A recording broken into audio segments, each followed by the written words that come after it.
Kita semua pernah salah paham. Di sini letak pentingnya berpikir kritis. Pernahkah Anda mengalami situasi seperti ini? Anda mendengar sebuah cerita dari teman, lalu Anda langsung percaya, langsung menilai, langsung marah, langsung mengambil sikap. Tapi ternyata cerita itu tidak lengkap, faktanya tidak utuh, dan Anda salah paham.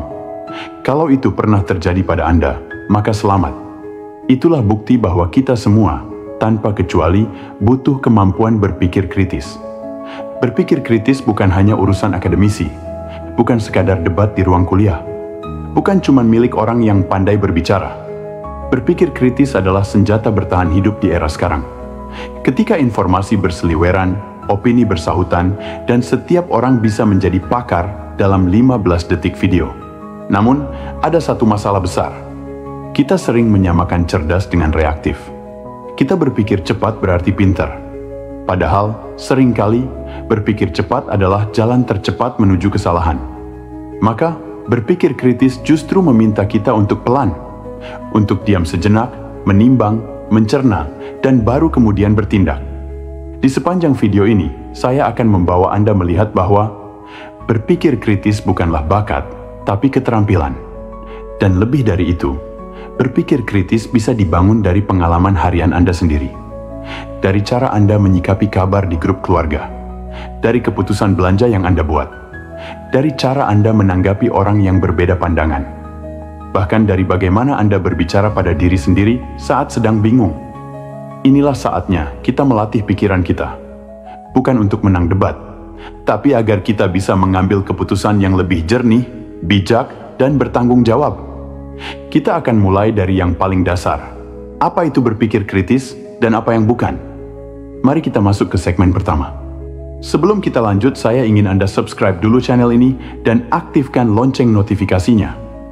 Agar tidak ketinggalan video-video selanjutnya, terima kasih. Kita sering mendengar istilah berpikir kritis, tapi apakah kita benar-benar paham artinya? Sebagian orang mengira berpikir kritis berarti suka membantah, atau selalu curiga pada segalanya, atau menyanggah pendapat orang lain dengan gaya meyakinkan. Padahal, berpikir kritis bukan soal jadi orang yang cerewet, keras kepala, atau tukang debat. Berpikir kritis adalah kemampuan untuk melihat sesuatu secara jernih, menunda penilaian, dan mencari pemahaman yang lebih dalam, bahkan ketika emosi ingin segera bereaksi. Mari kita sederhanakan. Berpikir kritis adalah mampu membedakan fakta dan opini, mampu melihat bias, termasuk bias diri sendiri, mampu mengajukan pertanyaan yang tepat, bukan asal menyimpulkan, berani menerima bahwa kita bisa salah, mau merevisi keyakinan bila bukti berkata lain.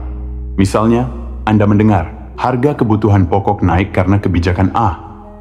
Orang yang berpikir kritis tidak langsung percaya, tapi ia bertanya, apakah benar harga naik karena kebijakan itu? Apakah ada faktor lain? Apa data yang mendukung pernyataan ini? Siapa yang membuat pernyataan ini? Dan apa kepentingannya? Bukan karena tidak percaya siapapun, tapi karena ia tahu setiap informasi punya sisi yang belum tentu kita lihat. Berpikir sinis tidak sama dengan berpikir kritis. Menyerang pribadi orang tidak sama dengan berpikir kritis. Menyebarkan keraguan tanpa dasar tidak sama dengan berpikir kritis. Ngotot merasa paling benar tidak sama dengan berpikir kritis. Orang yang berpikir kritis bisa tidak tahu jawabannya, tapi ia tahu cara mencari tahu. Contoh sederhana. Katakanlah Anda sedang membaca review restoran.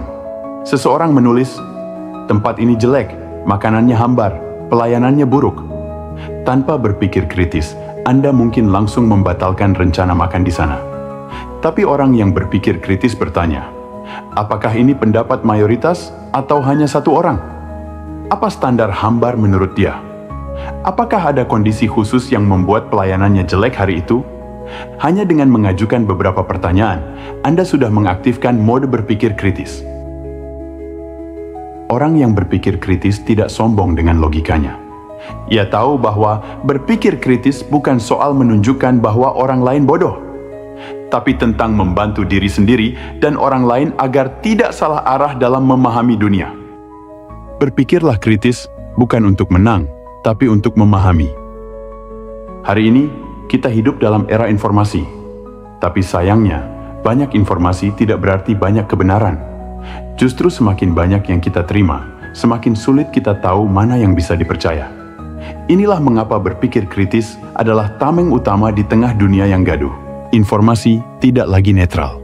Bayangkan ini, setiap hari Anda membuka media sosial. Ada berita viral, video testimoni, grafik statistik, dan komentar beribu-ribu. Sebagian membuat Anda takut, sebagian membuat Anda marah, sebagian tampak meyakinkan. Tapi, apakah itu benar? Itulah masalahnya. Banyak informasi dirancang bukan untuk memberi pemahaman, tapi untuk memengaruhi. Untuk membuat Anda membeli, memihak, marah, bahkan menyebarkannya tanpa berpikir dua kali. Cara menyaring fakta. Berpikir kritis mengajarkan kita cara menyaring fakta dengan 4 langkah utama. 1. Periksa sumbernya. Siapa yang menyampaikan informasi ini? Apakah mereka punya otoritas atau hanya pembuat sensasi? Apakah media tersebut kredibel atau dikenal sering menyebarkan hoaks? Ingat, semua informasi berasal dari seseorang yang punya sudut pandang. Maka tugas Anda adalah menilai, sudut pandang ini jujur atau ada kepentingan tersembunyi? Bandingkan lebih dari satu sumber. Jangan hanya percaya satu akun atau satu media. Cari informasi dari sumber lain, bahkan yang berbeda pandangan. Lihat apakah ceritanya konsisten. Kalau versi-versinya terlalu berbeda, mungkin ada yang tidak beres. 3. Cek data, bukan hanya cerita. Kita mudah terpengaruh oleh kisah yang emosional. Tapi kisah tidak sama dengan bukti. Misalnya, banyak orang mengeluh sakit setelah vaksin. Tapi berapa banyak sebenarnya? Berapa persen? Dari berapa juta dosis? Jangan puas hanya dengan narasi. 4. Tunda emosi, aktifkan logika. Informasi yang membuat kita langsung marah atau takut, justru itulah yang harus kita waspadai. Karena saat emosi naik, logika sering turun. Padahal, berpikir kritis hanya bisa dilakukan saat kita tenang. Cerdas di era digital bukan hanya tahu banyak, tapi tahu mana yang harus diabaikan. Anda tidak harus menyerap semua informasi. Kadang, yang paling bijak adalah meng-unfollow, menutup layar, dan memilih tenang. Berpikir kritis berarti punya keberanian untuk berkata, "Saya belum yakin ini benar, jadi saya tidak akan langsung menyebarkannya." Banjir informasi bukan tanda kemajuan jika tidak diimbangi dengan kemampuan menyaringnya. Gunakan logika, bukan sekadar emosi. Lihat sumber, bandingkan, cari data, dan jangan biarkan pikiran Anda jadi korban propaganda. Segmen selanjutnya akan membantu Anda lebih dalam lagi dengan pertanyaan kunci. Bagaimana cara bertanya yang membuat kita jadi lebih cerdas? Ada satu kesalahan umum yang sering terjadi sejak kita kecil. Kita mengira bahwa bertanya adalah tanda kita tidak pintar. Padahal, justru sebaliknya. Orang yang benar-benar cerdas adalah mereka yang tidak malu untuk bertanya, bukan untuk mempermalukan orang lain, tapi untuk memperdalam pemahaman. Bertanya adalah akar dari pemikiran kritis. Socrates, salah satu tokoh filsafat terbesar, tidak menulis buku tebal. Ia hanya melakukan satu hal, bertanya. Ia mengajukan pertanyaan terus-menerus kepada murid dan lawan bicaranya sampai mereka menyadari bahwa sebagian dari apa yang mereka yakini tidak berdiri di atas dasar yang kokoh. Ini disebut sebagai metode Sokratik, dan hingga hari ini masih digunakan di pengadilan, pendidikan, bahkan terapi. Mengapa kita takut bertanya? Kita tumbuh dalam budaya yang sering membuat orang takut kelihatan tidak tahu. Akibatnya, kita diam saat tidak paham, mengangguk walau sebenarnya bingung, takut bertanya karena takut ditertawakan. Padahal, bertanya itu adalah langkah pertama menuju pemahaman. Kualitas pertanyaan lebih penting dari jawaban. Mari kita bandingkan dua jenis pertanyaan. Pertanyaan dangkal. Ini kenapa sih begini? Pertanyaan kritis. Apa dasar kebijakan ini? Siapa yang akan diuntungkan? Siapa yang mungkin dirugikan? Apakah ada alternatif lain? Yang kedua jelas lebih membuka wawasan. Itulah inti berpikir kritis. Bukan sekadar bertanya, tapi bertanya dengan niat memahami secara mendalam. Teknik bertanya dalam kehidupan sehari-hari. Berikut ini beberapa jenis pertanyaan yang bisa Anda gunakan agar pemikiran makin tajam. 1. Pertanyaan klarifikasi. Apa maksudmu dengan itu? Bisa dijelaskan lebih sederhana? Bagaimana kamu sampai pada kesimpulan itu? 2. Pertanyaan asumsi. Apa asumsi dasarnya? Apakah ada keyakinan yang belum diuji? 3. Pertanyaan bukti. Data atau fakta apa yang mendukung ini? Apakah ini berdasarkan pengalaman pribadi atau penelitian? 4. Pertanyaan perspektif lain. Bagaimana pandangan kelompok lain terhadap ini? Jika saya di posisi orang lain, apakah saya akan berpikir sama? Dalam diri kita sendiri pun, bertanyalah. Berpikir kritis juga berarti berani menginterogasi pikiran sendiri. Coba ajukan pertanyaan berikut kepada diri sendiri. Mengapa saya percaya ini? Dari mana keyakinan ini datang? Apakah ini pengalaman pribadi atau hasil dari pengaruh luar? Apakah saya pernah menguji ide ini dengan terbuka? Pertanyaan semacam ini akan menghindarkan Anda dari fanatisme dan membuat Anda lebih bijak. Bertanya merendahkan ego. Orang sombong ingin terlihat tahu segalanya. Orang bijak tahu bahwa tidak semua hal harus segera dimengerti. Jadi bertanyalah. Bukan karena Anda bodoh, tapi karena Anda cukup cerdas untuk tahu. Saya belum mengerti dan saya ingin tahu lebih dalam. Berpikir kritis bukan hanya untuk diskusi politik, jurnal ilmiah, atau ruang debat akademik. Ia justru paling berguna saat kita menghadapi masalah nyata dalam kehidupan sehari-hari. Dari masalah keuangan, pekerjaan, hubungan, sampai hal-hal sederhana seperti memilih sekolah anak atau memutuskan kapan harus istirahat. Semua butuh ketenangan berpikir dan analisis yang jernih. Apa bedanya dengan sekadar mencari solusi? Banyak orang terburu-buru mengambil keputusan. Ketika ada masalah, langsung reaktif, ambil jalan pintas, atau ikut kata orang. Berpikir kritis mengajarkan kita untuk mengurai masalahnya dulu. Mengidentifikasi akar masalah, bukan hanya gejala. Mengevaluasi semua pilihan, bukan hanya yang paling cepat. Contoh, konflik dalam hubungan. Katakanlah Anda sedang berselisih dengan pasangan. Kebanyakan orang langsung masuk ke mode reaktif, menuduh, membela diri, mengungkit masa lalu. Tapi dengan berpikir kritis, Anda bisa bertanya, apa masalah inti di balik pertengkaran ini? Apakah ini soal komunikasi, ekspektasi, atau luka lama? Apakah saya mendengarkan atau hanya ingin menang? Jika saya diam 10 menit saja, apa yang akan berubah? Hasilnya, mungkin bukan solusi instan, tapi pemahaman yang lebih dalam. Dan dari sana, solusi yang lebih baik bisa muncul. Contoh, masalah pekerjaan. Anda mungkin merasa pekerjaan Anda stagnan, tidak berkembang. Dengan berpikir kritis, Anda bisa mulai menganalisis. Apakah ini karena saya tidak belajar hal baru? Apakah atasan saya tidak memberikan ruang, atau saya yang tidak meminta? Apakah ini tempat kerja yang salah, atau saya yang belum menemukan kontribusi terbaik? Daripada langsung resign atau menyalahkan sistem, Anda bisa membangun solusi berdasarkan pemahaman yang jernih. Metode sederhana untuk menganalisis masalah. Gunakan formula ini saat Anda menghadapi masalah. Masalah ini terjadi karena apa? Akibatnya apa? Saya punya kendali di bagian mana? Lalu, lanjutkan dengan 3 pertanyaan berikut. Apa saja pilihan saya? Apa risiko dan manfaat dari setiap pilihan? Jika saya lihat ini dari sudut pandang orang lain, apa yang akan saya temukan? Dengan cara ini, Anda mengaktifkan berpikir reflektif, logis, dan penuh empati. Waspada terhadap bias pribadi. Kadang, yang membuat kita gagal berpikir jernih justru adalah diri kita sendiri. Beberapa bias umum yang sering menghalangi. Bias konfirmasi. Hanya mencari bukti yang mendukung keyakinan kita. Bias emosi. Membesar-besarkan yang menyakitkan, mengecilkan yang menyenangkan. Bias ego. Menolak mengakui kesalahan walau fakta sudah jelas.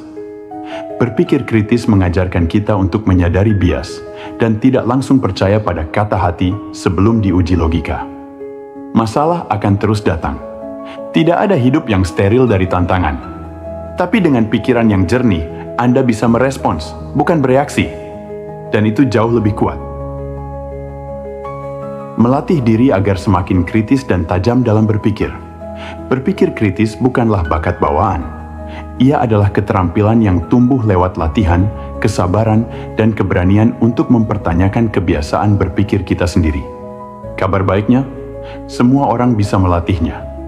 Dan semakin sering Anda melatihnya, semakin alami dan kuat kemampuan itu akan bekerja, bahkan dalam tekanan atau kondisi penuh emosi. Biasakan bertanya, mengapa di balik setiap kebiasaan, opini, dan keputusan, selalu ada alasan yang tersembunyi. Kadang masuk akal, kadang tidak.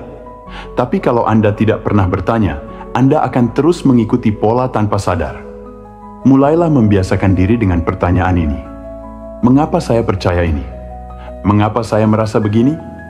Mengapa saya memilih ini dan bukan itu? Contoh kecil. Mengapa saya harus membeli produk ini sekarang? Mengapa saya merasa marah saat dia mengkritik saya? Mengapa saya takut gagal? Kata "mengapa" adalah kunci untuk menggali dasar dari pemikiran dan tindakan kita. Konsumsi informasi dari sumber yang beragam. Berpikir kritis akan tumpul kalau Anda hanya mendengarkan satu sisi cerita. Kalau Anda hanya mengikuti media yang mendukung pandangan Anda, kalau Anda hanya berteman dengan orang yang berpikir seperti Anda, maka pikiran Anda akan menjadi ruang gema, hanya memperkuat keyakinan lama, tanpa pernah diuji. Maka, mulai biasakan. Baca buku dari sudut pandang yang berbeda. Tonton video dari pihak yang berseberangan. Dengarkan argumen yang tidak Anda setujui, bukan untuk langsung dibantah, tapi untuk dipahami. Ini akan melatih fleksibilitas berpikir Anda. Latihan mind mapping dan menulis. Cara sederhana dan efektif untuk mempertajam pikiran. Menulis. Saat Anda menulis, Anda dipaksa untuk menyusun logika, memilah gagasan, menentukan mana opini, mana fakta. Cobalah latihan ini seminggu sekali. Ambil satu masalah yang sedang Anda hadapi, lalu tuliskan. Apa masalahnya? Apa akar penyebabnya? Apa alternatif solusinya? Apa dampak jangka pendek dan jangka panjang dari setiap alternatif? Atau buat mind map sederhana, visualisasi dari pikiran Anda. Itu akan menunjukkan apakah Anda benar-benar memahami sesuatu atau hanya merasa paham. Latih keheningan dan jeda. Berpikir kritis tidak mungkin terjadi jika Anda selalu tergesa-gesa. Di dunia yang serba cepat ini, refleksi adalah kemewahan. Tapi justru karena itulah Anda perlu menciptakannya. Latihlah, menunda komentar selama 10 detik dalam obrolan. Diam selama 5 menit sebelum mengambil keputusan penting. Duduk dalam hening, tanpa ponsel, tanpa distraksi, minimal 15 menit setiap hari. Karena seringkali, pikiran yang jernih muncul setelah keheningan. Hadapi ketakutan Anda untuk salah. Banyak orang gagal berpikir kritis karena satu hal, takut terlihat bodoh. Mereka takut mengakui bahwa mereka tidak tahu, takut mengubah pendapat, takut berbeda dari mayoritas. Padahal, kekuatan berpikir kritis justru muncul dari kerendahan hati untuk terus belajar. Beranilah berkata, "Saya belum tahu pasti. Boleh saya pelajari dulu? Ternyata saya keliru dan saya bersyukur menyadarinya." Itu bukan kelemahan, itu kematangan intelektual. Ulangi setiap hari adalah kesempatan untuk melatih berpikir kritis. Ketika Anda membaca, mendengar gosip, menonton berita, melihat komentar netizen, atau menghadapi tantangan pribadi, cukup tanyakan pada diri Anda, apakah saya benar-benar tahu atau hanya ikut arus? Apakah ini fakta, asumsi, atau perasaan? Apa yang belum saya lihat dari sisi ini? Pertanyaan-pertanyaan sederhana ini akan melindungi Anda dari manipulasi, keputusan impulsif, dan keyakinan palsu. Berpikir kritis, jalan menuju hidup yang lebih sadar. Bayangkan ini, seorang wanita yang memutuskan berhenti membeli barang hanya karena diskon. Seorang pria yang menunda kemarahan, lalu memilih berdialog tenang. Seorang remaja yang tidak langsung percaya video viral, tapi mencari tahu dulu kebenarannya. Seorang ibu yang tidak serta-merta menyalahkan anak, tapi mencoba memahami latar belakangnya. Semua itu bukan karena mereka lebih pintar, tapi karena mereka punya satu kemampuan yang sama, berpikir kritis. Berpikir kritis bukanlah kemampuan teknis semata. Ini adalah sikap hidup. Ia melatih kita untuk lebih bijak sebelum mengambil kesimpulan, lebih tenang dalam menghadapi tekanan, lebih terbuka dalam menerima informasi, dan yang paling penting, lebih sadar dalam menjalani hidup. Dalam dunia yang penuh kebisingan, berpikir kritis adalah senjata keheningan. Ia melindungi kita dari manipulasi. Ia menjaga agar kita tidak reaktif, tapi reflektif. Ia menuntun kita untuk tidak hanya hidup mengikuti arus, tapi menciptakan arah. Pengetahuan harus tumbuh. Jadi kebijaksanaan. Banyak orang tahu banyak hal, tapi tetap hidup dalam kekacauan. Karena informasi tanpa refleksi hanya akan menambah kebingungan. Berpikir kritis adalah jembatan antara pengetahuan dan kebijaksanaan. Dan setiap orang, Anda, saya, siapapun, bisa mulai melatihnya hari ini. Tidak harus dari hal besar. Mulailah dari cara Anda menanggapi komentar orang. Dari keputusan belanja kecil. Dari berita yang Anda konsumsi. Dari cara Anda bereaksi ketika kecewa atau marah. Dunia tidak akan berubah, tapi cara Anda menyikapinya bisa. Kita hidup di zaman yang rumit. Informasi bertabrakan, emosi mudah meledak, tuntutan datang dari segala arah. Tapi satu hal pasti, jika Anda membangun kemampuan berpikir kritis, maka Anda akan selalu punya kendali atas cara Anda merespons dunia. Dan itu adalah kekuatan sejati. Terima kasih sudah menemani sampai akhir. Jika Anda merasa konten ini bermanfaat, bagikan ke orang-orang yang Anda sayangi. Karena di tengah kebisingan informasi hari ini, berpikir kritis bukan cuma penting, tapi bisa jadi satu-satunya cara untuk tetap waras dan tetap manusia. Sampai jumpa di konten berikutnya. Tetap berpikir, tetap merasa, dan yang terpenting, tetap sadar.